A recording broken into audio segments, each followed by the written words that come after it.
আজকে বাড়িতে চিকেন রান্না করেছিলাম, তাই ভাবলাম ওটাও তোমাদের সাথে শেয়ার করে নিই। প্রথমে গরম কড়াইতে তেল দিয়ে সরষের তেল দিয়েছি, তারপর দুটো তেজপাতা, গোটা গরম মশলা আর কেটে রাখা পেঁয়াজ কুচি দিয়ে ভালোভাবে লাল লাল করে ভেজে নিয়েছি। তারপরে রেগুলার মশলা যেটা পেঁয়াজ বাটা, আদা বাটা, রসুন বাটা দিয়ে ভালোভাবে ওটা মিক্স করে ভেজে নিয়েছি। আরও তারপর এখানে হচ্ছে যে ফুড কালার নয়, এটা হচ্ছে লঙ্কার গুঁড়ো আর হলুদ গুঁড়ো মিক্সড করা ছিল। আর মাংসটা ম্যারিনেট করে রেখেছিলাম, ম্যারিনেটে দিয়েছিলাম একটু অল্প সরষের তেল দিয়েছি, হলুদ গুঁড়ো দিয়েছি আর নুন দিয়ে ভালোভাবে ম্যারিনেট করে প্রায় 1 ঘন্টা রেখেছিলাম। তারপরে মাংসটাও দিয়ে দিলাম আর এখানে নুন দিয়েছি অল্প পরিমাণে।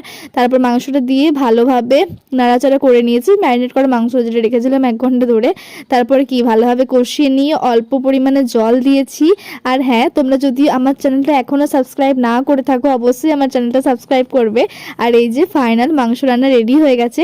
আর টাটা। আর গরম ভাতে এরকম চিকেনের ঝোল কেমন লাগে অবশ্যই কিন্তু কমেন্ট করে জানিও। আর এর পরবর্তী কোন রেসিপি তোমরা আমার চ্যানেলে দেখতে চাও সেটা কমেন্ট